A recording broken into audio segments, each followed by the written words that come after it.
Et évaluation des politiques CEDEP. Bonjour monsieur. Bonjour madame. Comment allez-vous ce lundi matin? Très bien, merci. Ça a été compliqué venir ici. J'aime bien poser cette question à mes invités. Vous êtes habitués? Vous vous levez tôt ou bien? Oui, déjà on se lève très tôt régulièrement. Donc oui. Ça n'a pas été difficile pour nous d'arriver. D'accord. Ok. Et vous venez nous parler de cette association, mais surtout de vos activités et rendre compte de la descente du terrain du CEDEP dans 3 communes pilotes. On va parler d'abord de votre association.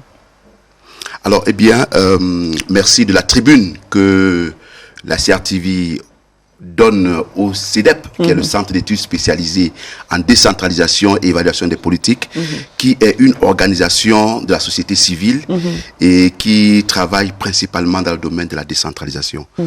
Voilà, nous sommes une structure formée de femmes et d'hommes vivant à la diaspora et ici au Cameroun, qui a pour vocation d'accompagner le gouvernement dans la mise en œuvre effective de cette nouvelle donne, cette gouvernance qu'est la décentralisation. On parle beaucoup de décentralisation ces jours-ci. Il y a beaucoup de Camerounais qui se plaignent. Ils disent, on parle de décentralisation, on ne sent pas la chose, on a l'impression que tout est encore concentré là-bas, surtout chez vous à Yaoundé. Vous comprenez, beaucoup de personnes qui se plaignent comme ça au quotidien. On a la chance de vous avoir ce matin et vous venez parler de quoi? Vous venez nous rendre compte d'une descente sur le terrain. 3 communes, ça se passe plutôt bien. Ça s'est passé où? C'est quoi les 3 communes? Eh bien, merci. Alors, le CEDEP a, dans ses activités de collaboration, choisi 3 communes dans 3 régions du Cameroun différentes. Alors, dans la région du littoral, c'était la commune de Yabassi, et la descente était le 11 et le 12 avril. Et après cela, nous sommes allés à Bioa, dans le département du Nion-Ekele, le 14 et le 15 avril. Et nous sortons là de Doumentang, la commune de Doumentang, dans le département du Oignon.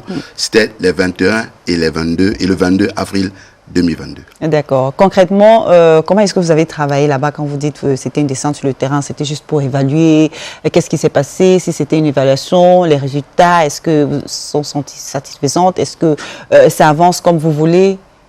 Voilà. Alors, le travail consistait, comme c'était 2 jours à passer dans chacune des communes, le premier jour était consacré à un séminaire de développement et de renforcement des capacités des élus locaux et des populations bénéficiaires. Alors, et le second jour était dédié à un travail de terrain, c'est-à-dire il était question pour nous d'essayer de jauger la perception qu'ont les populations de la décentralisation.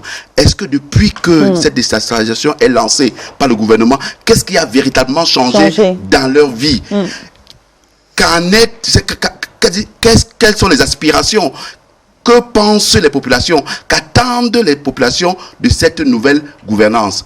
Alors, nous avons rencontré ces populations et cela s'est fait avec des enquêtes. Et ces sondages nous ont permis de récolter des informations qui seront traitées.